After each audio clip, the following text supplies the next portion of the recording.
A millionaire found 3 poor children in the rain. The next day, he was surprised when he discovered the secrets behind the children.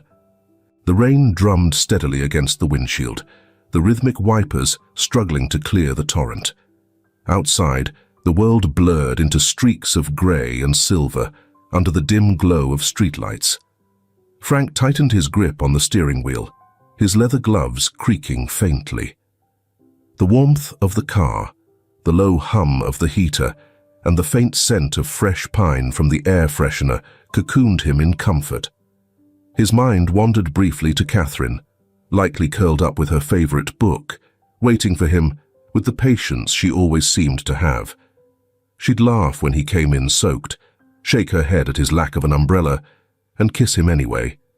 He smiled faintly at the thought. The city had emptied early, the storm urging people to their homes. Frank glanced at the dashboard clock, 8:47 p.m.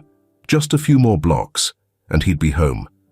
His foot eased on the accelerator, cautious against the slick roads, when something caught his eye. A small figure hunched at the corner of a desolate street, barely illuminated by the flickering streetlight. At first, he thought it was a pile of discarded blankets, or perhaps a stray dog, but then it moved. Frank slowed the car, squinting through the rain-streaked window. A child. No, 3 children. One stood protectively, her form outlined in drenched clothing, clutching something tightly. He pulled to a stop a few yards ahead, cutting the engine as the rain pounded harder. His hand hesitated on the door handle. He wasn't the sort to pick up strangers, yet something about the figure, her stillness, the way she braced against the storm, gnawed at him. He stepped out, rain biting into his coat as it soaked him instantly. His shoes splashed in the puddles as he approached. "Hey," he called gently, his voice barely cutting through the downpour. "Are you all right?" The girl turned sharply, her face pale and streaked with water. Or perhaps tears. She couldn't have been older than 10 or 11, but her eyes were hardened, watchful. In her arms were 2 babies, their cries thin and pitiful against the storm.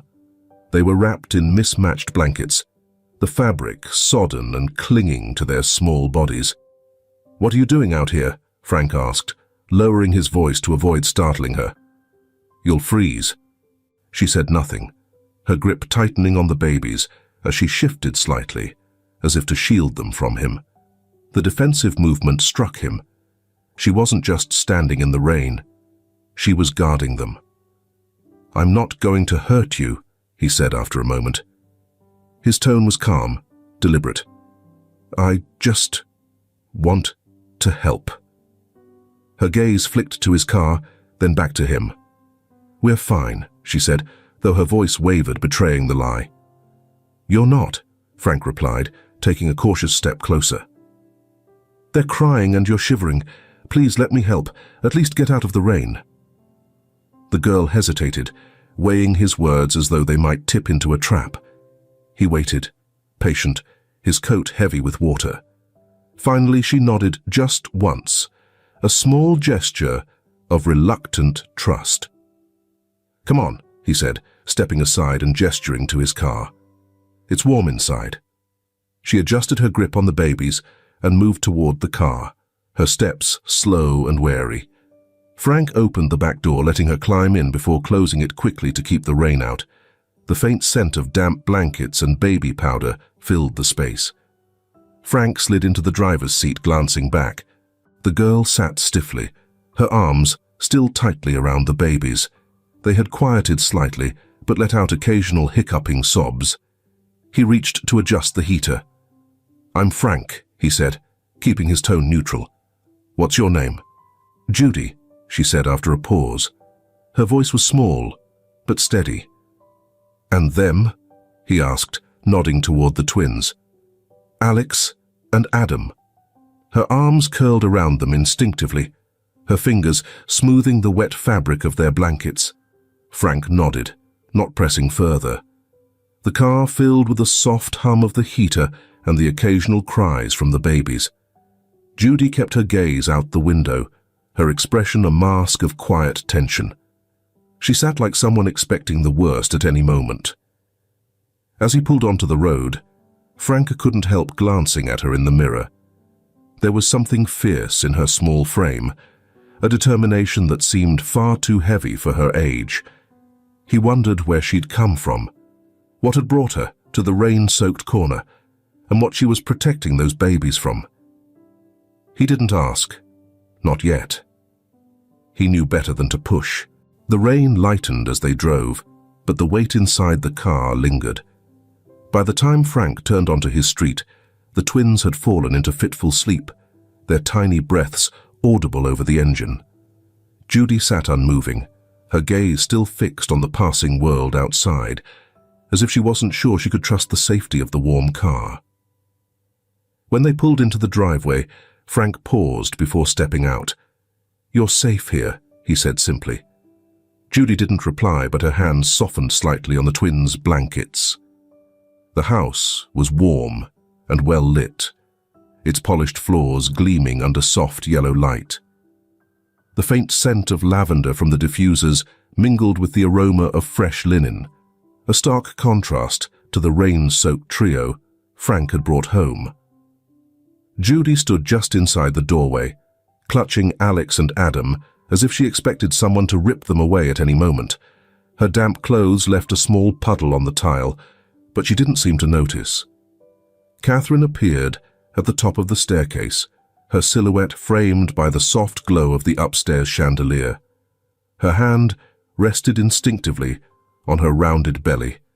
The fetus is 7 months old, as her eyes took in the scene below. She descended slowly, her expression shifting from surprise to concern, and finally to something more guarded. "Frank?" she asked, her voice calm, but edged with hesitation. "What's this?" Frank closed the front door behind him, shaking rain from his coat. "I found them," he said, his tone measured. He gestured toward Judy and the twins. "They were out in the rain. I couldn't just leave them there." Catherine's gaze lingered on Judy, taking in her thin frame and pale face. Her eyes softened slightly as she noticed the tiny bundles in Judy's arms. "Are they okay?" she asked. "They're cold and wet, but they'll be fine," Frank said. He stepped forward, lowering his voice. "They've been through something, Catherine. They need a place to stay tonight." Catherine's eyes flicked to Judy again. The girl stood rooted to the spot, her small frame tense, her grip on the twins unyielding. For a moment, silence filled the room, broken only by the faint patter of rain against the windows. "All right," Catherine said finally, exhaling.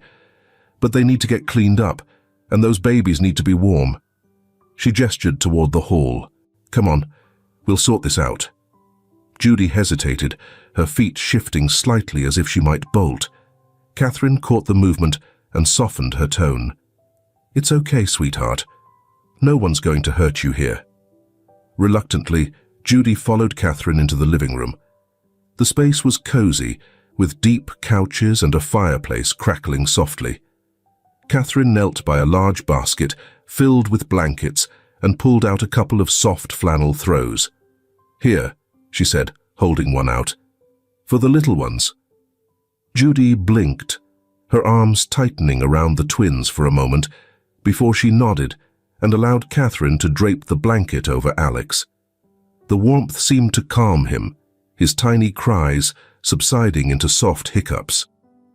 One of the household staff, a middle-aged woman named Maria, appeared in the doorway, her brow furrowed with concern. "I'll get some towels and warm milk," she said, disappearing before Catherine could respond. "You have people here to help?" Judy asked quietly.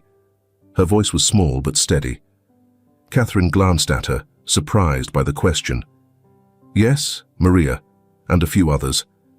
They've been with us for years." Judy nodded, her eyes darting around the room, cataloguing every detail. "Must be nice."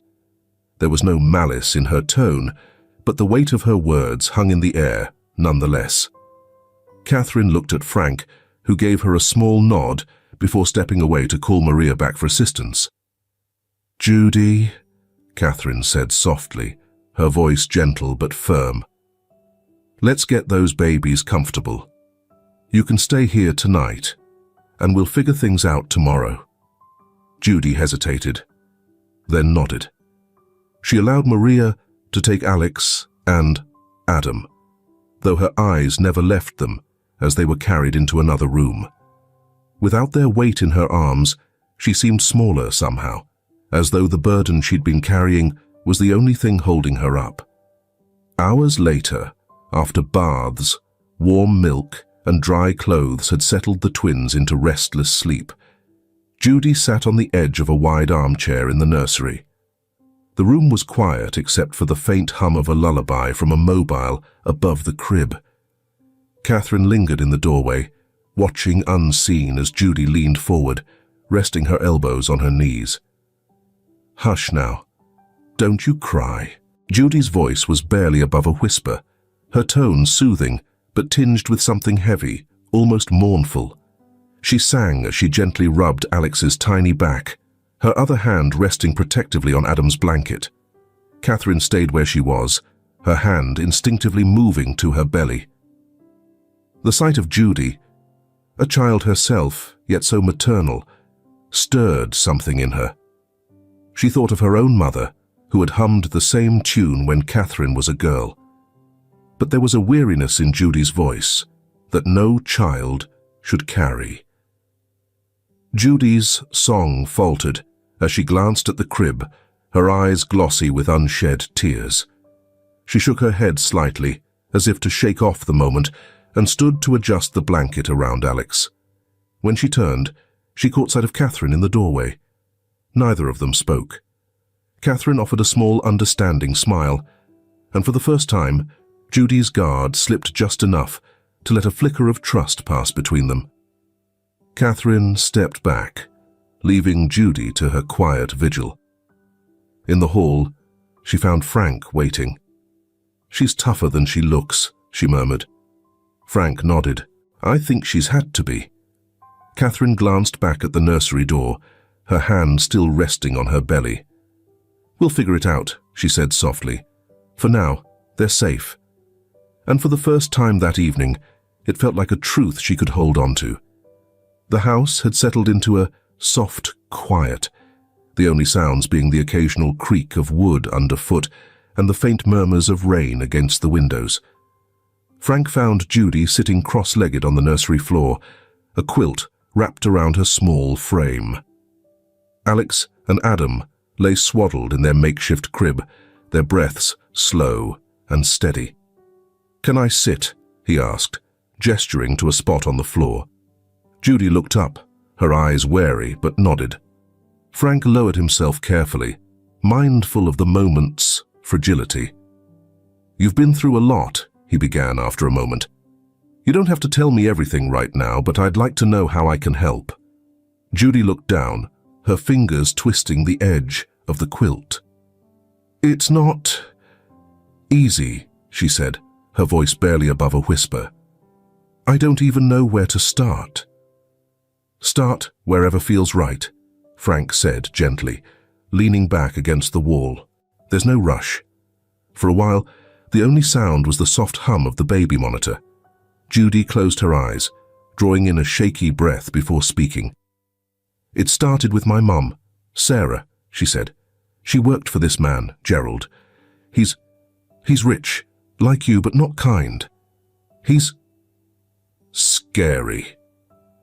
Frank nodded, not interrupting. Judy's words came haltingly, but she pushed forward. "Gerald owns this huge house.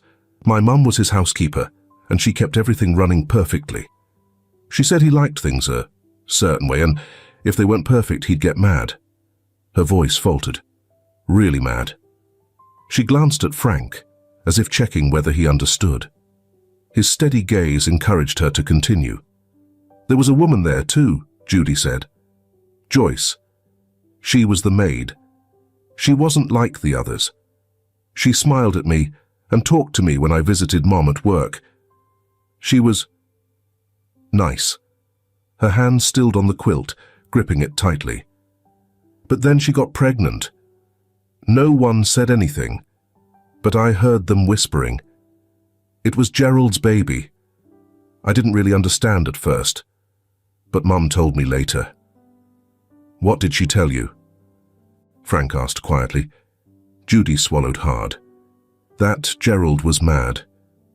He didn't want anyone to know. He wanted her to get rid of the babies before anyone found out. But Joyce said no. She was so brave, even when he yelled at her. Her voice broke slightly, and she wiped at her eyes. When Alex and Adam were born, Gerald went crazy. He told Mum to take care of it. I didn't know what that meant at first, but when I saw Mum packing their things, I knew. Did your mother say anything to you? Frank asked, his tone soft but steady. Judy nodded. She told me we were going somewhere safe. She didn't want to do it. She couldn't. She said she'd leave them at an orphanage where no one would find them. But she didn't want me to tell anyone. Her hands trembled as she tightened the quilt around her shoulders. We left that night. She told me to hold on to the twins to keep them warm. She looked scared. Frank's throat tightened, but he stayed quiet, letting Judy continue. On the way, her phone rang. It was Gerald. She didn't say much, just nodded and said, "Yes, sir." Then she told me to stay with the twins, that she'd be right back. Judy's voice cracked, and she shook her head. But she didn't come back. I waited for hours. The rain started, and I thought someone was watching us. I got scared, so I ran. Her shoulders hunched as if the memory weighed on her. I didn't know where to go. I just ran. Frank exhaled slowly, processing the enormity of what she'd just shared. "Judy," he said carefully, "do you think Gerald found her?" "I don't know," she whispered, "but I think he knows she didn't do what he told her. And I think she's in danger." For the first time, the veneer of control cracked, and tears welled in her eyes. She quickly looked away, her small hands brushing at her cheeks in frustration. Her words lingered in the air, heavy with fear and uncertainty. Frank leaned forward, resting his forearms on his knees. "Judy, we'll find her," he said firmly. "You're not alone in this." Judy looked at him, her expression a mixture of hope and doubt. "You really think we can?" Frank nodded. "We'll do everything we can. I promise." She held his gaze for a moment longer, then looked away, her grip on the quilt loosening just slightly. For the first time since she'd arrived, her posture softened, the weight she carried shifting just enough for her to breathe. The faint sound of footsteps interrupted the silence as Catherine appeared in the doorway. She glanced between them, her eyes lingering on Judy. "Breakfast is ready," she said softly. Judy hesitated, then stood, her movements stiff with exhaustion and tension. Frank rose too, offering her a reassuring nod as they followed Catherine to the dining room. As Judy walked ahead, her shoulders still hunched protectively, Frank exchanged a brief look with Catherine. No words were needed. He could see the determination in her eyes, a mirror of his own. This was just the beginning. The dining room, bathed in the soft morning light streaming through tall windows, was quiet, save for the occasional clink of utensils. Judy sat at the far end of the table, her small frame almost swallowed by the large chair. She ate slowly, her focus on the plate of scrambled eggs and toast before her, but her posture betrayed her unease. Frank and Catherine exchanged glances, both aware of the fragile atmosphere. After breakfast, Frank asked Maria to watch the twins while he pulled Catherine aside into the study. The room was lined with bookshelves and a large desk, its polished wood reflecting the sunlight. Catherine sat on the edge of the leather chair, her hand resting on her belly.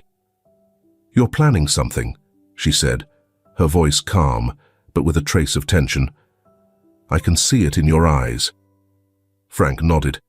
We can't ignore this, Catherine.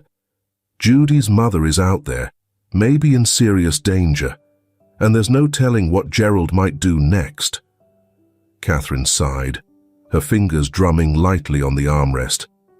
I know it's the right thing to do, but, Frank, I'm worried. For us. For our child.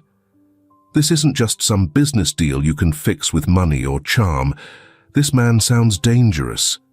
He is, Frank admitted, sitting across from her. But that's why we can't leave it alone. If we don't do something, who will? Catherine studied him, her expression conflicted. Promise me you'll be careful, that you won't put yourself or us in harm's way. I promise, Frank said firmly. He reached for her hand, his touch steady. I'll make sure everyone is safe, including you. Catherine nodded reluctantly, her shoulders easing just slightly. What's your plan? I'm calling Henry, Frank said, standing. If anyone can dig into Gerald's affairs without raising alarms, it's him. An hour later, Henry arrived. A tall man with a lean build and sharp eyes, he carried himself with quiet confidence. He greeted Frank with a firm handshake and offered Catherine a polite nod before she excused herself, leaving them alone in the study. Gerald Armitage, Frank began, leaning against his desk. Have you heard of him? Henry raised an eyebrow.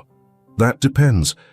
Are we talking about Gerald, the millionaire philanthropist, or Gerald, the man whose name keeps popping up in conversations no one wants to have out loud? The latter, Frank said grimly. Henry pulled out a small notepad and jotted something down. I've heard whispers, offshore accounts, strong-arming smaller businesses, even connections to illegal trafficking. Nothing concrete, though. He's good at covering his tracks. Well, he's crossed the line this time, Frank said, his jaw tightening. There's a housekeeper who used to work for him, Sarah. She and her daughter Judy are tied up in this mess. He ordered Sarah to dispose of his twin sons, and when she refused, things got ugly. Sarah's missing, and Judy believes Gerald is behind it. Henry tapped his pen against the notepad, his expression thoughtful. If Gerald's involved, this won't be simple. He's got money, power, and no shortage of people willing to look the other way. I don't care how difficult it is, Frank said firmly. We're going to find Sarah and expose whatever Gerald's hiding. Henry nodded, a flicker of admiration in his eyes. All right, I'll start with his business connections and known associates. If he's hiding something, it'll surface. Good, Frank said, his determination unwavering. Let me know as soon as you find anything. The investigation began immediately. Henry worked methodically, combing through public records and business filings and whispering rumors in the circles Gerald frequented. The more he uncovered, the darker the picture became. Gerald's reputation as a philanthropist and businessman was carefully constructed, masking a history of coercion and illicit dealings. Henry found connections to shell companies, vague financial transactions, and individuals with unsavory pasts. Meanwhile, tension simmered in the household. Catherine watched Frank with a mix of pride and apprehension, her protective instincts heightened by her pregnancy. Judy, sensing the unspoken undercurrents, kept to herself, spending most of her time with Alex and Adam. Yet, despite her silence, there was a quiet strength in her presence, a resilience that spoke volumes. One evening, as Frank reviewed Henry's latest findings in the study, Catherine entered, her face calm, but her eyes searching. How awful is it? She asked. Bad, Frank admitted, leaning back in his chair. Gerald's involved in more than I imagined. If Sarah's caught up in this, she's in serious danger. Catherine sank into the chair opposite him, her hands clasped tightly. Do you really think you can take on someone like him? I have to try, Frank said simply. Judy and those twins deserve better than to live in fear. And Sarah, She risked everything to protect them. We owe her that much." Catherine was silent for a long moment before she nodded. "All right," she said quietly. "But remember what you promised. Keep us safe." "I will," Frank said, his voice steady. "We're going to see this through." As Catherine left the room, Frank turned back to Henry's notes, determination burning in his eyes. Somewhere out there, Gerald was hiding the truth, and Frank wasn't going to stop until he uncovered it. The sun had dipped below the horizon, casting long shadows across the study where Frank sat, poring over the newest report Henry had sent. A glass of water sat untouched beside him, condensation pooling on the coaster. The findings were damning: unexplained cash flows, hidden properties, and a disturbing network of connections leading back to Gerald. But nothing yet tied directly to Sarah or Joyce.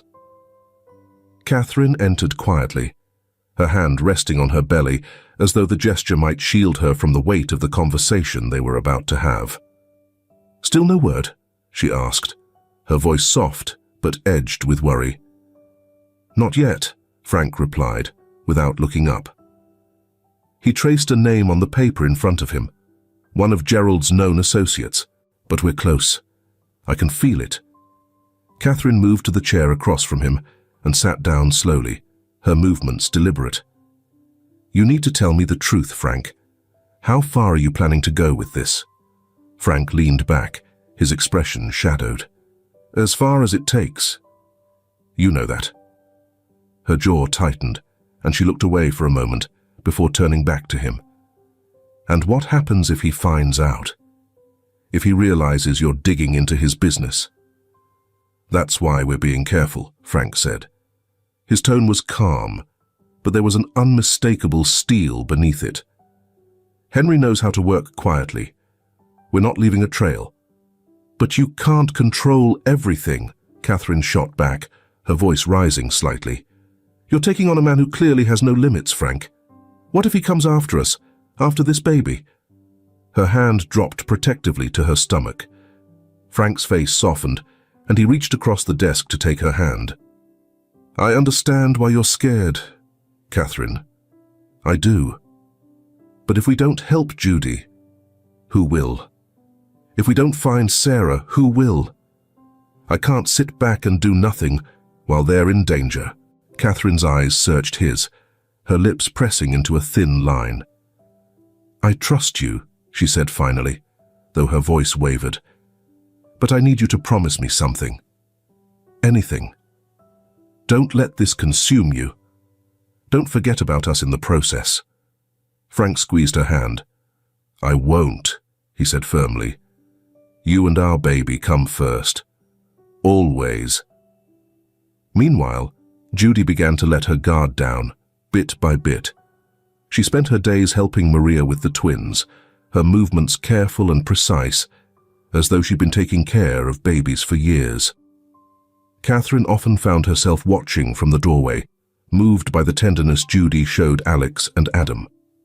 One afternoon, Catherine entered the nursery as Judy was bottle-feeding Alex.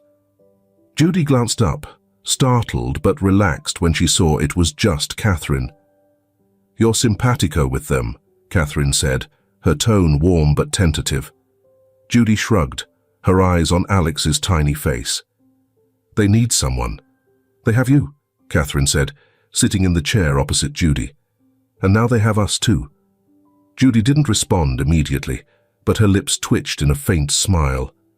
"It's lovely here," she admitted after a pause. "Safe." Catherine nodded, her heart softening. "You deserve that." Judy glanced at her, her expression unreadable. So do they. For a moment, the two sat in silence, the gentle rhythm of Alex's sucking the only sound. Then Judy spoke again, her voice barely above a whisper. "I didn't think people like you existed." Catherine's throat tightened, but she managed a small smile. "We're not perfect, Judy, but we'll do everything we can to keep you safe." As the days passed, Henry's investigation gained traction. He found records of a remote estate owned by one of Gerald's shell companies, tucked away behind layers of legal obfuscation. The property had no official occupants, but showed signs of activity, delivery, security measures, and odd financial transactions. Henry called Frank that evening. "I think I've found something," he said without preamble.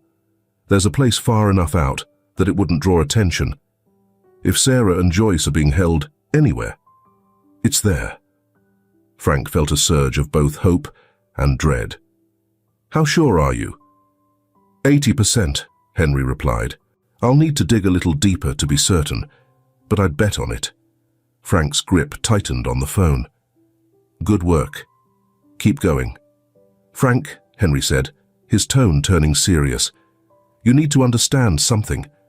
If Gerald realizes we're onto him, he won't hesitate to act. You need to be ready." "I am," Frank said without hesitation, "and I'm not backing down." As he hung up, the weight of Henry's words settled over him. This wasn't just about uncovering the truth. It was about outmaneuvering a man who thrived in the shadows. And the stakes couldn't be higher. Later that night, as Frank lay beside Catherine in bed, he felt her hand slip into his.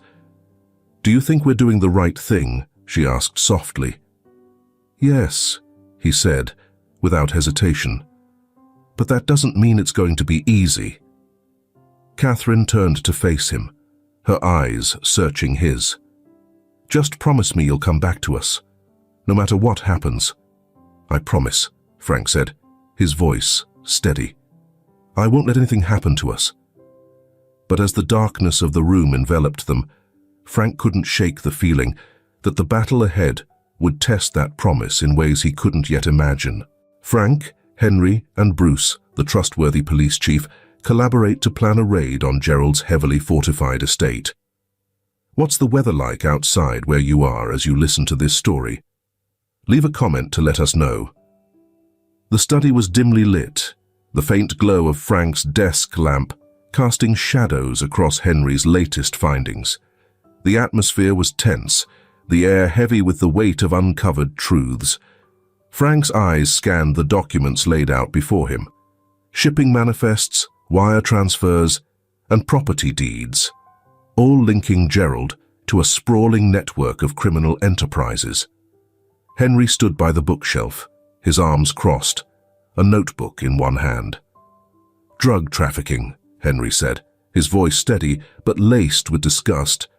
"That's just the tip of the iceberg.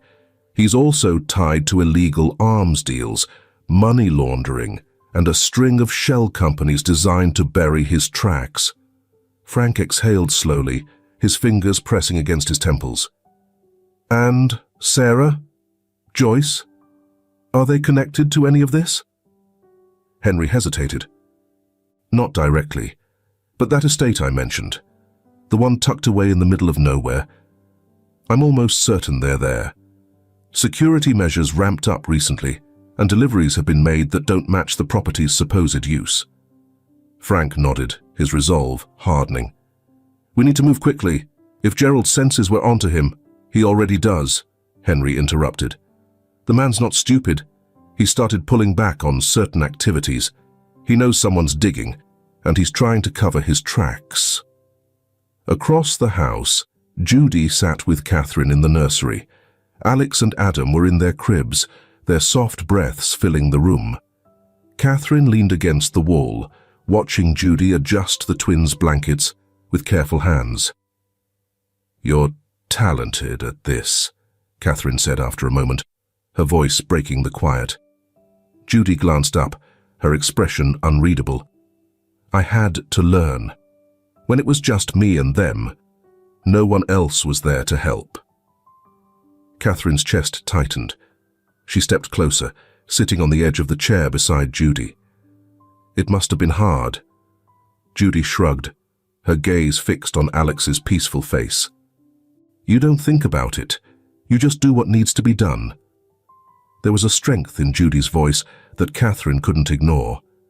A strength born of necessity, not choice.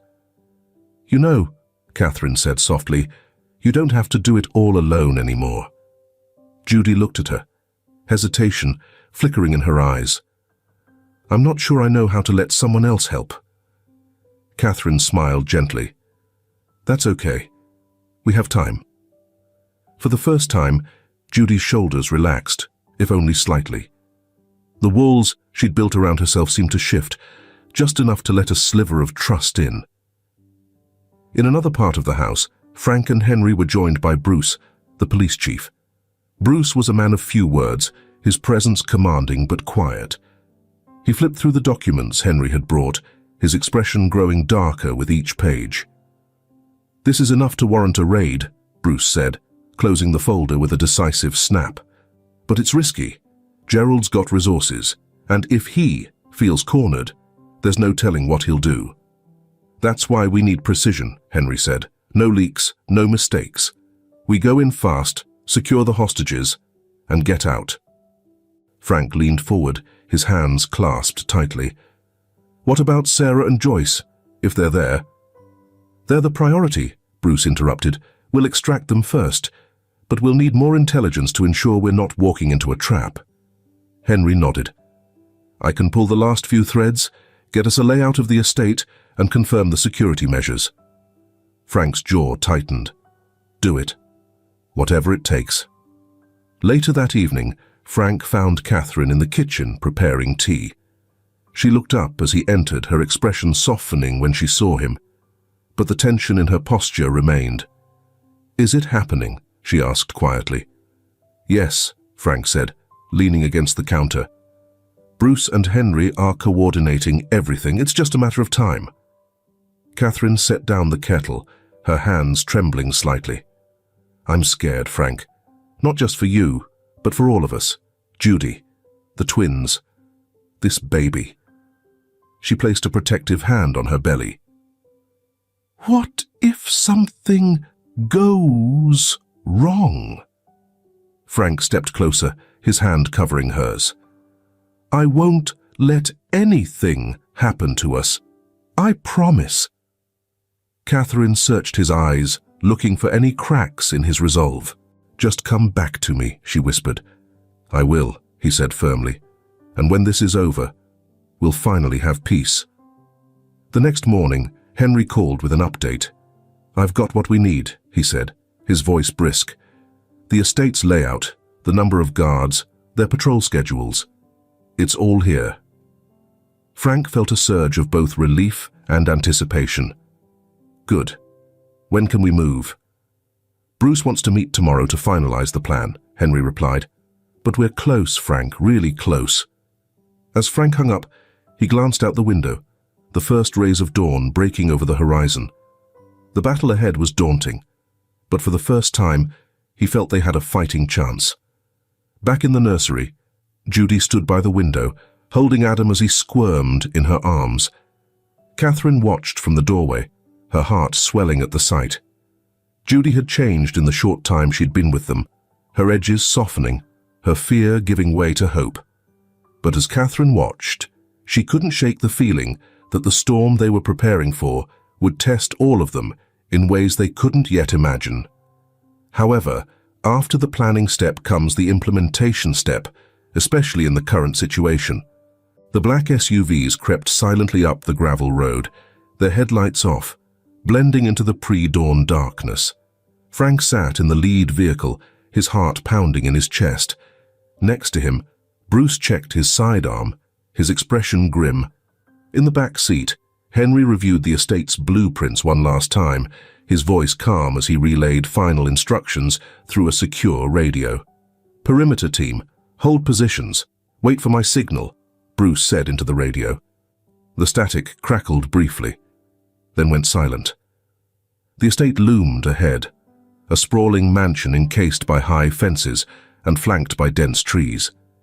Its opulence was evident even in the dim light, a stark contrast to the horrors it concealed. Guards patrolled the grounds, their movements methodical but relaxed, unaware of the storm about to break. 3 guards at the main gate, Henry whispered. 2 more by the east wing. Cameras on the west approach. Keep it tight. Frank's grip tightened on the edge of his seat. His mind drifted to Sarah and Joyce, imagining them somewhere inside, waiting, hoping for rescue. And Catherine. Her last words echoed in his ears. "Just come back to me." Inside the mansion, Gerald paced the marble-floored hallway, his movements sharp and restless. The room reeked of cigar smoke and tension. His paranoia had escalated in recent days, spurred by whispers of investigations and loose ends. He paused at the basement door, glancing down the staircase to where Sarah and Joyce were being held. "You think you're clever, don't you?" Gerald muttered under his breath before descending the stairs. His footsteps echoed ominously as he entered the dimly lit basement. Sarah was chained to a chair, her wrists raw, but her gaze was steady. Joyce sat nearby, her hands trembling as she clutched a blanket around her shoulders. Despite her fear, her presence radiated quiet strength. "Let us go, Gerald," Sarah said, her voice firm. "This will only end one way, and it won't be good for you." Gerald smirked, pulling a knife from his pocket. "You think anyone's coming for you? You think your little threats scare me?" Sarah leaned forward, her eyes blazing. "I'm not afraid of you. And when they come, I'll tell them everything, every crime, every victim. You'll rot in a cell for the rest of your miserable life." Gerald's smirk vanished, replaced by a dangerous glint in his eyes. "You talk too much," he growled, stepping closer. Outside, the team moved swiftly. The guards at the main gate were subdued without a sound, their radios disabled to avoid raising the alarm. Frank followed close behind Bruce as they approached the east wing. The tension was palpable, every step deliberate and silent. "Basement entrance on the west side," Henry whispered through the earpiece. "You'll have to breach it manually. Guards inside are minimal, but armed." Bruce nodded, signaling the team forward. As they reached the west entrance, the silence was shattered by the sudden bark of a guard's voice. "Hey, who's there?" Before the man could react, one of Bruce's officers tackled him to the ground, a swift, soundless takedown. The team pressed on, adrenaline spiking with every second. Gerald's voice rose in anger, echoing off the concrete walls of the basement. "You think you're untouchable, don't you?" he hissed, raising the knife. "Gerald, stop!" Joyce shouted, her voice trembling but resolve. She stood, positioning herself between him and Sarah. "This won't solve anything. Get out of my way, Joyce," Gerald snarled, his grip on the knife tightening. "No!" Joyce shouted, her voice breaking. "I won't let you hurt her." Gerald lunged, his movements wild.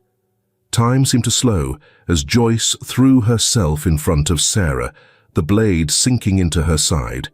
She gasped, crumpling to the floor.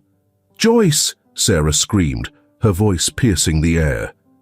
Gerald stumbled back, momentarily stunned by his own actions. Blood pooled beneath Joyce, her breaths shallow but determined as she clung to Sarah's arm. "Don't. Let him win," she whispered. The sound of the basement door crashing open brought Gerald back to his senses. Bruce and Frank stormed in, their weapons trained on him. "Drop the knife," Bruce commanded, his voice like thunder. Gerald turned, his face a mask of panic. For a moment he hesitated, the knife still clutched in his hand. But the sight of Bruce's unflinching aim and Frank's burning fury broke him. The knife clattered to the ground as Gerald raised his hands in surrender. "Get him out of here," Bruce ordered, two officers moving in to secure Gerald. Frank rushed to Sarah and Joyce, his heart sinking at the sight of Joyce's pale face. "She needs help," he shouted, his voice cracking. Sarah's chains were quickly removed, and she leaned over Joyce, tears streaming down her face. "Stay with me," she begged. "You're going to be okay." Joyce managed a faint smile, her voice barely audible. "They're safe. That's all that matters." As paramedics were called in, Frank turned to Bruce. "We got them," he said quietly, but his relief was tempered by the knowledge of Joyce's sacrifice. Back at the house, Catherine sat by the window, her fingers wrapped tightly around a mug of tea.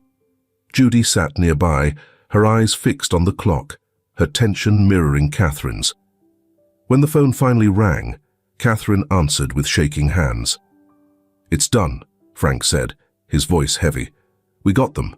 They're safe." Catherine exhaled a breath she didn't realize she'd been holding. "And you?" she asked. "I'm coming home," he said. "All of us are." The sterile smell of antiseptic filled the hospital air, cutting through the low hum of monitors and the hurried footsteps of nurses. Frank sat in the waiting room, his head buried in his hands. His clothes were still damp from the raid, his knuckles scraped and raw. Across from him, Sarah sat hunched over, her face streaked with dried tears. Her wrists bore faint bruises from the chains, but her gaze was fixed solely on the door leading to the operating room. Inside, the surgical team worked frantically on Joyce. The knife had pierced deep, and though she was still clinging to life, her pulse was weak. The blood loss was severe. Minutes felt like hours. Finally, the door opened, and a doctor stepped out, his expression grim. He walked towards Sarah, his hands clasped tightly in front of him. "She's stable for now," the doctor said quietly, his voice heavy with caution. "But the damage is extensive. We've done everything we can." "What does that mean?" Sarah's voice was hoarse, trembling. The doctor's gaze softened. "She's asked to see you. I think she knows her time is limited." The words struck like a physical blow. Sarah staggered slightly, but Frank was by her side in an instant, steadying her. "Go," he said gently. "She needs you." Joyce's room was dimly lit, the monitors beeping softly in the background. Her face was pale, her breathing labored, but her eyes lit up when Sarah entered. "Sarah," Joyce whispered, her voice weak but filled with warmth. Sarah rushed to her side, gripping her hand tightly. "I'm here. I'm right here," she said, her voice breaking. Joyce's gaze flickered to the ceiling before settling back on Sarah. "Are they safe? Alex, Adam?" "They're safe," Sarah reassured her. "You saved them. You saved all of us." Joyce smiled faintly, but it faltered as pain rippled through her. She closed her eyes briefly, gathering the last reserves of her strength. "Judy." "She's safe too," Sarah said quickly. "She's with Frank and Catherine. She's okay." Joyce shook her head slightly. "No, I need you to tell her." She paused, gasping for breath. Sarah leaned closer, tears streaming down her face. "I'll tell her anything. Just say it." Joyce's hand trembled as she clutched Sarah's. "Tell her. She's stronger than she knows. That she doesn't have to be afraid anymore.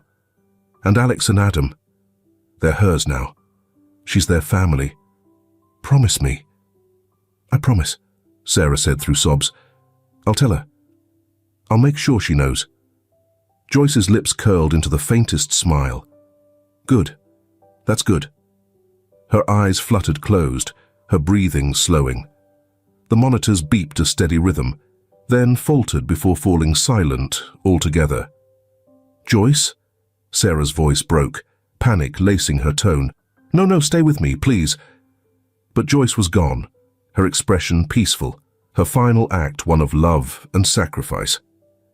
Later that night, back at the house, Judy sat on the couch, Alex and Adam nestled against her. Their small, warm bodies were her only anchor in the storm of emotions threatening to overwhelm her. Frank entered quietly, his face drawn.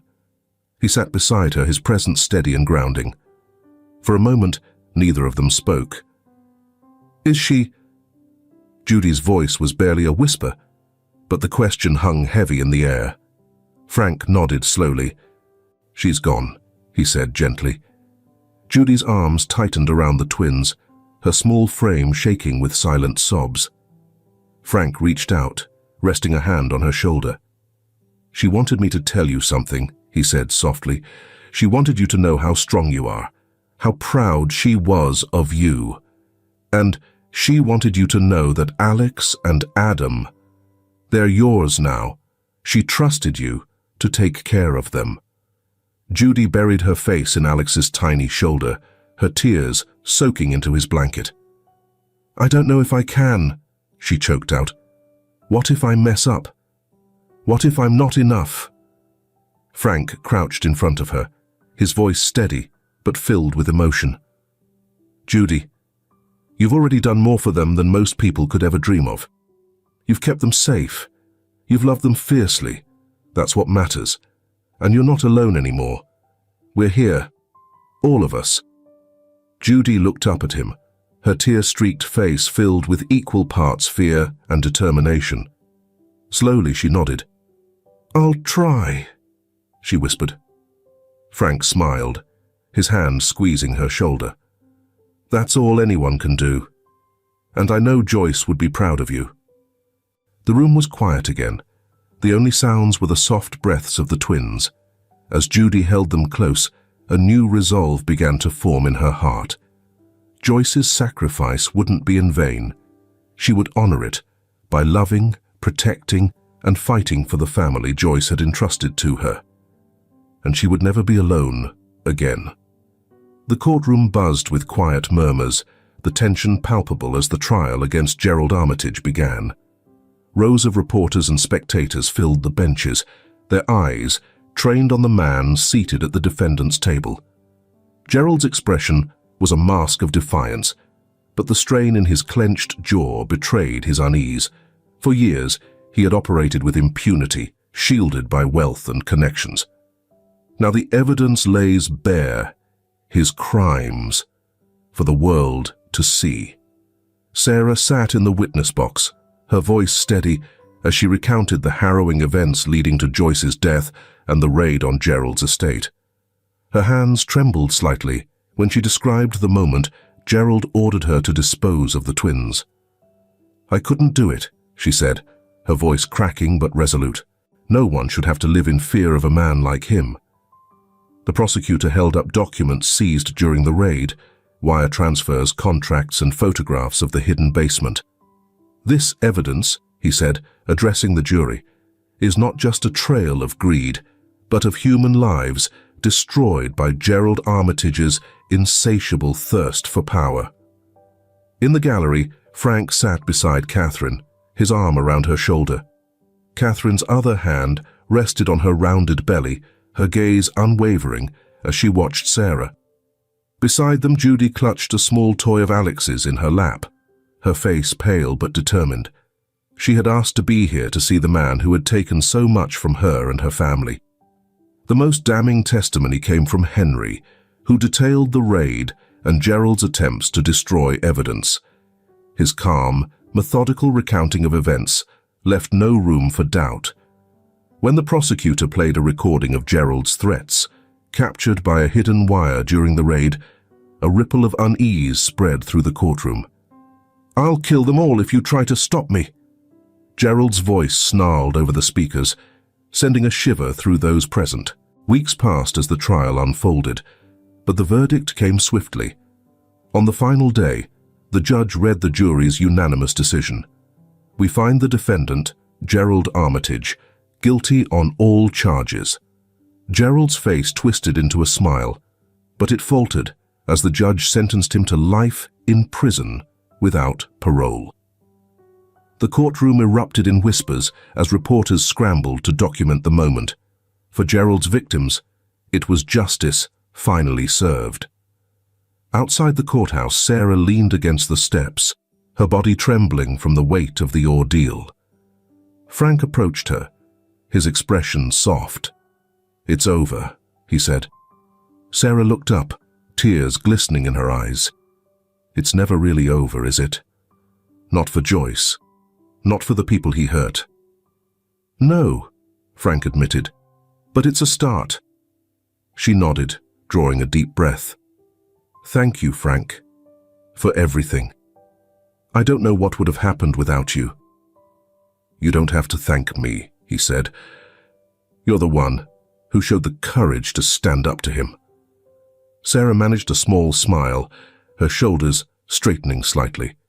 We all did. At home, the atmosphere had shifted.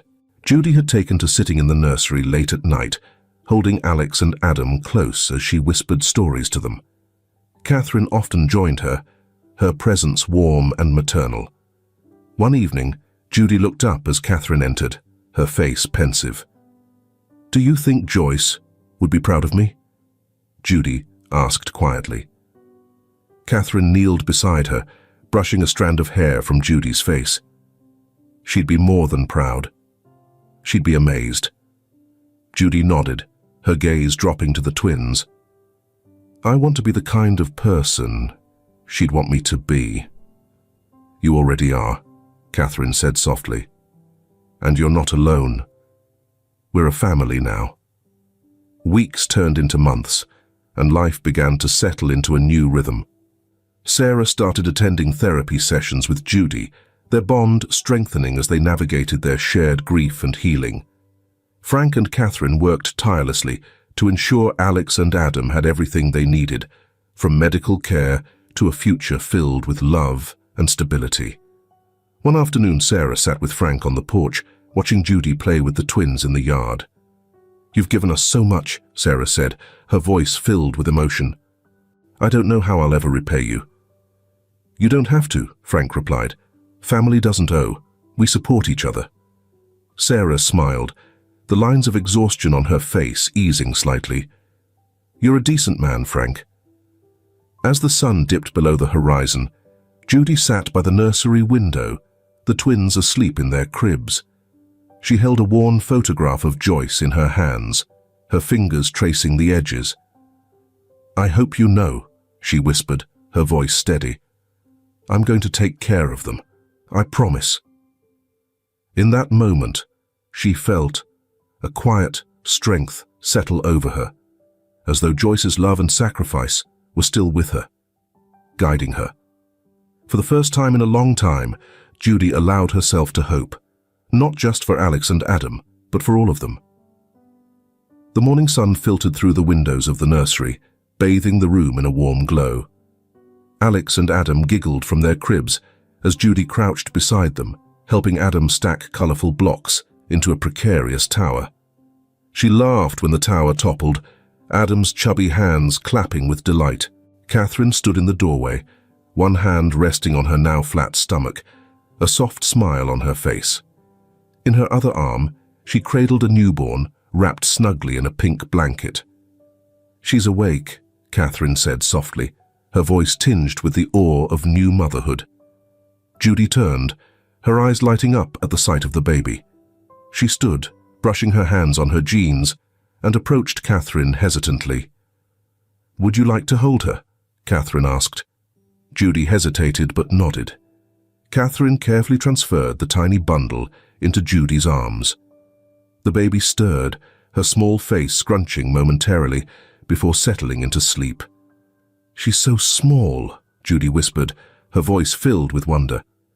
She won't be for long, Catherine said with a chuckle. They grow so fast. What's her name?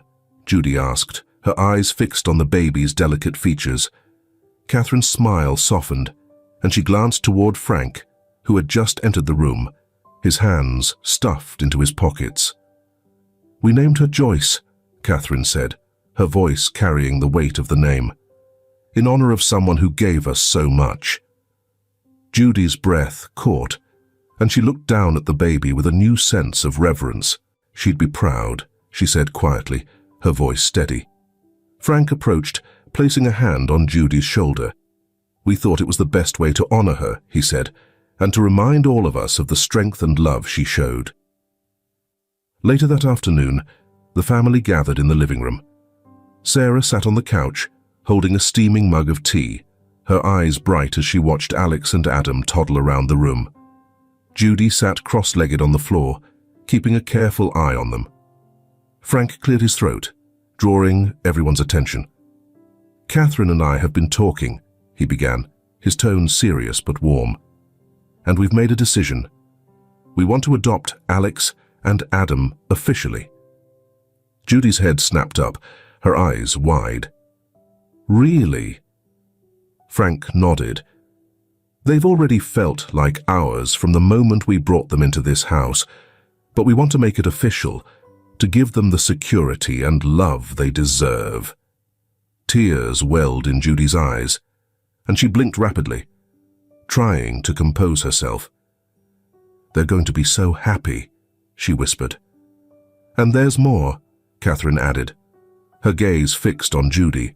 "We also see you as part of this family, Judy. You're brave, compassionate, and stronger than you know. We'd love for you to see this as your home, too." Judy looked between them, her mouth opening and closing as she tried to find the words. I don't know what to say," she stammered. "You don't have to say anything," Catherine said gently. "Just know that you're loved here. Always." Sarah smiled from her spot on the couch, her hand reaching out to touch Judy's shoulder. "They mean it," she said softly, "and I couldn't be more grateful that you have them." In the weeks that followed, the house was filled with the hum of life and love. Adoption papers were signed, and the twins became Alex and Adam Montgomery. Judy, while still close to Sarah, began to open up more to Frank and Catherine, accepting them as a second family. One evening, as the sun set over the horizon, Judy sat on the porch swing with Frank.